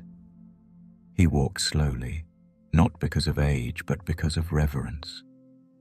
The force thickened around him. It didn't guide, it waited. In the hollow of a twisted tree, he found the cave. The air grew colder as he stepped inside. Shadows clung to the walls, and the space stretched longer than its size allowed. What greeted him was not a creature or a voice, but a version of himself cloaked in darkness. It spoke nothing, yet it revealed everything. In that space, Yoda saw what fear could shape him into, what control might justify. He stood before his own downfall, unflinching, not because he dismissed it, but because he recognized how easily it might become real. The vision faded without struggle. Dagobah was not the end. The next step appeared in the stillness of meditation, when the voice of Qui-Gon Jinn returned, not as an apparition, but as something felt. That voice pointed to another place, one that didn't exist on charts. Traveling there required no hyperlane, only surrender. He emerged into a realm untouched by time, greeted by beings who wore no consistent shape. The Force priestesses, drifted like thoughts given form, their faces shifting between serenity, sorrow, and wisdom. They offered truth, but not comfort. To continue beyond death, Yoda would need to shed the self that feared endings. His title, his history, his pride, none could pass through. They gave him trials. One showed him the Jedi as tyrants, cloaked in the language of peace. Another brought him face to face with attachment, loss, and the temptation to change fate through force. These illusions weren't tests of strength. They asked whether he understood what it meant to let go. The final challenge waited on Moraband, the ancient world of the Sith. Its dust fell like the memory of screams. Statues of long-dead lords loomed over tombs that whispered only to those who listened too long. As he moved through the ruins, a figure emerged. It wore the likeness of Sifo Dyas, then of Bane, then of something darker. It offered power, not to destroy, but to prevent destruction. It promised safety if he would seize control. He stood still. No blade left his belt. No words left his mouth. He met the Phantom's gaze, not with defiance, but with understanding. The illusion unraveled, unable to anchor itself in someone who no longer grasped for control. The Sith could not tempt him because he no longer needed to win. He returned from the journey without ceremony. No Jedi asked where he had gone. The war had grown louder in his absence, but the path he now followed moved in another direction entirely. He no longer pressed for victory. He began to watch the cracks that no one else would name. He saw what was coming not as punishment, but as consequence. The Force had shown him what must be preserved, even when everything else was lost. The Jedi had mistaken survival for purpose. He would not make that mistake again. Quietly, he began laying down the path others would follow later. Not a plan of battle, but a thread of hope. The kind that does not flicker, even when it is hidden. When he closed his eyes in meditation, he no longer sought calm. He entered communion. He had touched something beyond war, beyond time. In exile, he would carry this with him, unseen by those who counted the Jedi as gone. He knew better. Someday, a student would come to him, not from the temple, not trained in the old ways. This student would arrive broken, unready, unshaped. But he would listen, and through that listening, the future could begin again. What Yoda preserved could not be taught through curriculum or decree. It lived in silence, in humility, in trust. The light he carried now was not meant to flare like a weapon. It burned low, steady, and without end. Light does not always come from stars. Sometimes it disappears inside the walls meant to shelter it. The Jedi Temple still stood, high above the towers of Coruscant, its great spires reaching like fingers toward a sky that no longer listened. Inside its stone and silence, Anakin Skywalker paced corridors that had grown narrower with time. Once, he had walked these halls in awe. Now, he moved through them like a stranger. The Order had raised him, trained him, called him brother. Yet with every cycle of war, something sacred thinned. Compassion had become strategy. Meditation had turned into command briefings. The code was recited in the same breath that called for reinforcements. He began to question whether the Jedi he served were still the ones who had once rescued him. The council chamber felt colder each time he stood before it. Eyes that once offered guidance now measured him.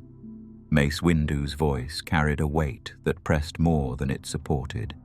Even Master Yoda, so often a source of stillness, looked at him now with distance rather than understanding. Anakin was no longer a Padawan. He was their weapon, honed and ready, but not trusted. He never asked for more than truth. What he received were half-sentences wrapped in caution. They tasked him with difficult missions, trusted him to lead armies, yet withheld their confidence. When they finally offered him a seat on the council, it came not as honor, but as a test. One laden with mistrust, veiled behind formality. They placed him there, not as a master, but as a spy. They asked him to observe the Chancellor. Anakin had saved Palpatine's life more times than he could count. In the man's chambers, he found moments of calm and certainty the Jedi Temple no longer offered. While the Order clung to rigid detachment, the Chancellor listened, advised, even praised. It was subtle, almost tender, this shaping of trust, but it worked. Anakin believed it because at his core, he wanted to believe someone saw him clearly. Padme watched him with concern. She asked quiet questions in shadowed rooms. He gave quiet answers, but the unease lingered in his voice. He had seen too much death, heard too many screams twisted by war. Yet the council demanded he see more, fight more, kill more, and now betray one who had stood beside him as the Republic burned. In the meditation chambers, he tried to still his mind, but the silence was no longer friendly. Visions stirred. Padme, pale and fading, his arms empty, the temple in flames. Every future he reached toward twisted at the edges. The Force, once a companion, now felt like an ocean with no shore. He visited the archives late at night, not for history, not for answers, just to remember. Rows of ancient texts and star maps lined the walls, untouched by war. He wondered how many Jedi had once believed they were building something eternal, only to watch it decay from within. He traced his fingers over the edges of a holocron, but never opened it. In his quarters, his robes lay folded beside the cloak he had begun to wear beneath them. It was darker than regulation, almost black. He told himself it offered warmth. In truth, it felt more honest. His choices had begun to pull him away from light, not by force, but by accumulation. One step, then another, until returning seemed more painful than moving forward. A memory rose, his mother's grave on Tatooine. He had sworn then to never let loss happen again. That vow had shaped him more than any lesson in the temple. It had not been approved. It had not been Jedi, but it had been true. Every teaching that told him to let go clashed with the part of him that refused to lose another loved one to fate. Palpatine began to speak more openly. He questioned the Order's integrity, their blind loyalty to war, their political entanglements. Anakin didn't refute him. He listened. Not because he believed in everything said, but because no one else was saying it aloud. The Jedi had become generals, yet expected to remain untainted. They dictated peace through violence. He saw hypocrisy in every decision cloaked in serenity. One day he stood at the temple gates and looked up at its highest tower. The sun struck its tip, casting a perfect shadow down the stairs. He did not enter. Instead, he returned to the Senate building. There, in a room lined with red, Palpatine waited. The conversation that followed would begin slowly. Not with betrayal, not with confession, but with understanding. The Chancellor would speak of power, not as conquest, but as necessity. Anakin would not resist, not because he was deceived, but because he had already begun to drift. The betrayal of the Order was not a fall, it was a release. One robe remained neatly folded on his bed. The other lay draped over the chair, its darkness quiet and full of meaning. The fire begins with the one who has lost his name. While the Jedi Temple remained steeped in debate, the streets of Sundari burned. Smoke coiled through the glass domes of the Mandalorian capital, catching in every shattered window and shattered oath. Below its elegant towers, troopers fought not for conquest, but to hold together something already unraveling. Ahsoka Tano had returned. Not as a Jedi, not as an officer, simply as one who still chose to care. She stood beside Captain Rex, no longer bound by rank, but by trust. Between them hung a silence formed from years of battle and belief, frayed now by doubt, but not broken. This war had been her inheritance, unwanted, yet familiar. Mandalore was its final act, sharp, swift, and strangely personal. The Republic had sent troops to neutralize Maul and reclaim the capital. But Ahsoka knew that this conflict went deeper than strategy. Maul did not desire control. He wanted chaos, fracture, the shattering of faith itself. The battle moved beneath the domes and through the alleys. Clone troopers in blue-striped armor engaged Maul's loyalists, many of whom had once fought for pacifism and were now draped in crimson. The familiar clash of blasters filled the air, but something colder moved beneath the noise. Every hallway felt haunted, every room staged for something larger than the war itself. Ahsoka moved quickly. Her sabers shimmered like reflections in floodlight, not meant to kill, only to cut paths forward. She did not fight for orders. She fought to protect those who still had something to return to. In the shadowed lower levels of the city, Maul waited. His presence bent the Force like heat bends air. When they finally stood before each other, the room seemed to narrow. He offered no pretense, no feint, only questions. He spoke of Sidious, of Anakin, of the fall already unfolding beyond these walls. His voice rose not with rage, but with certainty, as though speaking to someone who already knew she'd been abandoned.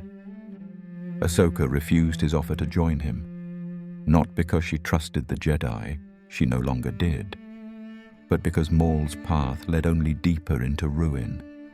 He saw the future clearly, but had chosen to survive it by becoming part of its violence.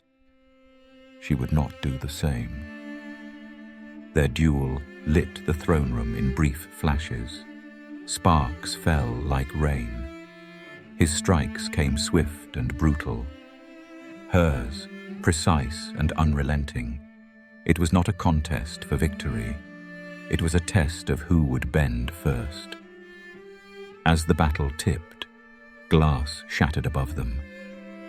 Light broke through the ceiling, and with it, the illusion of isolation. She disarmed him at the edge of a steel girder high above the city floor. He dangled, furious and afraid. When she extended her hand, he screamed warnings rather than pleas. The future was already lost, he said. Darth Sidious had already won. The words struck harder than any blade. She knew he believed them. Troopers took him away in binders, not with triumph. With the grim understanding that even captured, Maul had set fire to something no water could put out. The siege of Mandalore was ending, but the real war had moved elsewhere. Ahsoka stepped out into the daylight.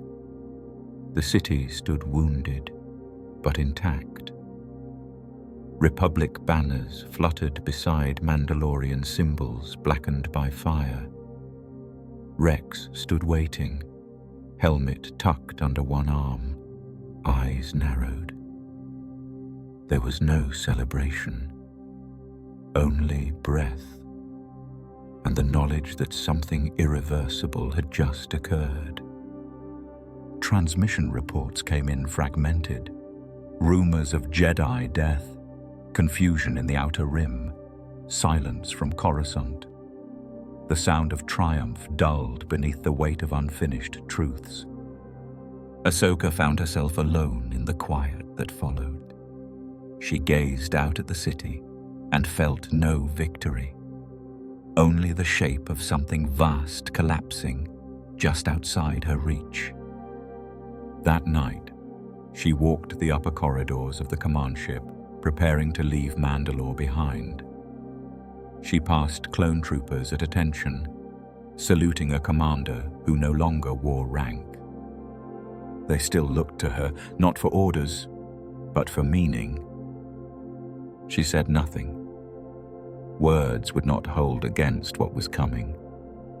In her quarters, she sat beside her sabers. They had been a gift, a gesture of returned trust. She stared at them, then looked away.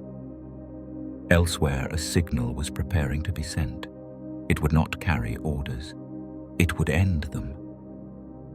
In the last quiet moment before the sky changed color, she felt the Force shiver. A ripple from the heart of the galaxy. Not pain, not fear. A folding of the world itself. Outside the ship, stars turned slowly above the wounded planet. Time seemed to pause. In the last echo of war, destiny speaks. The command came without thunder, without fire, without a face to deliver it. It moved through comms and implants, encoded in simplicity. Execute Order 66. In less than a breath, war shifted its mask. Soldiers turned.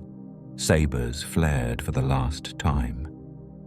The Jedi had trained them, fought beside them, named them brothers. Across trenches, on jungle floors, in narrow temple halls, trust collapsed in an instant. Blaster fire replaced loyalty. What had taken lifetimes to build unraveled with clinical precision. On the bridge of a cruiser above Felucia, Aayla Secura walked ahead of her squad. Their formation did not change. No warning, no hesitation. The first shots struck her back. She did not lift her blade. The jungle absorbed her silence.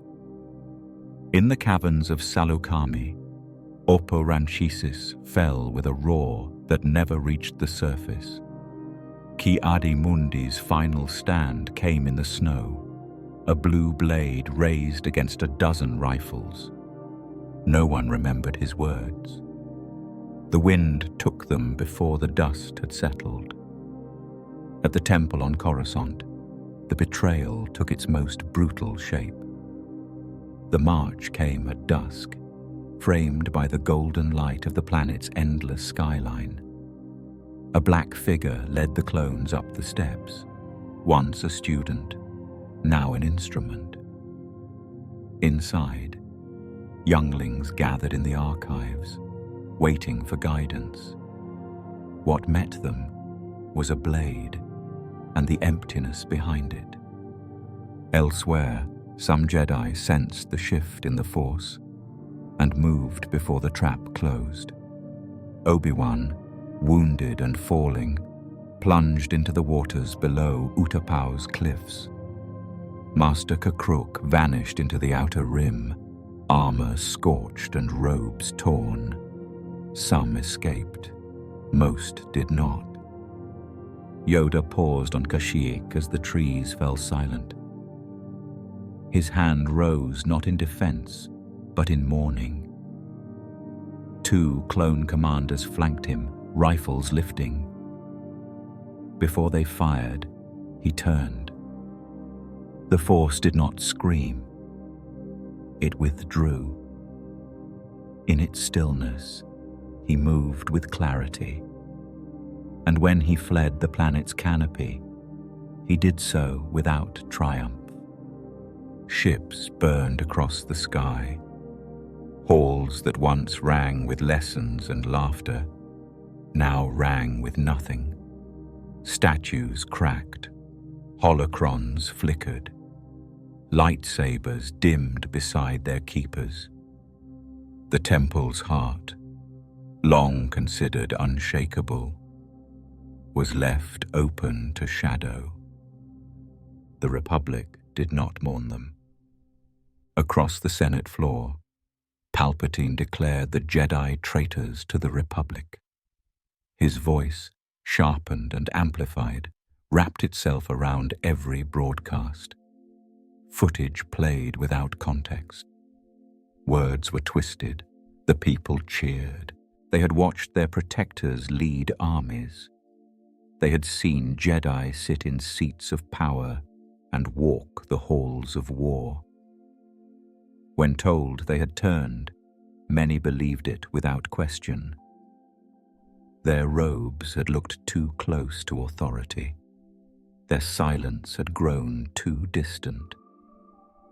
Bail Organa arrived too late. Smoke poured from the temple gates. He was turned away by clones, their helmets unmoved by his title. But from a high balcony, he saw a small child try to flee. Blaster fire struck. The child did not rise. Bail left with his ship heavy and his silence heavier. The purge moved outward. Dantooine, Ilum, Deveron, Jeddah. The names blurred into ash. Some Jedi destroyed their lightsabers, hoping anonymity would offer peace. Others refused to run and met their end standing. A few lived long enough to wonder whether survival was a kind of betrayal. In the archives, holocrons lay shattered, some by blaster fire, some by choice. Knowledge sealed for generations, scattered in broken shards across stone floors. The Force remained, but its voice quieted. It recoiled from the slaughter, waiting for hearts that could hear it again. Among the few who escaped, grief replaced structure. Masters had no Padawans. Temples had no walls. Titles lost meaning. They fled not as warriors, but as ghosts. Rex stood on a distant cruiser, helmet in hand, orders fighting memory. Ahsoka beside him, no longer Jedi, no longer soldier, just someone still breathing. They did not speak of victory, only of what must be buried and what must never be forgotten.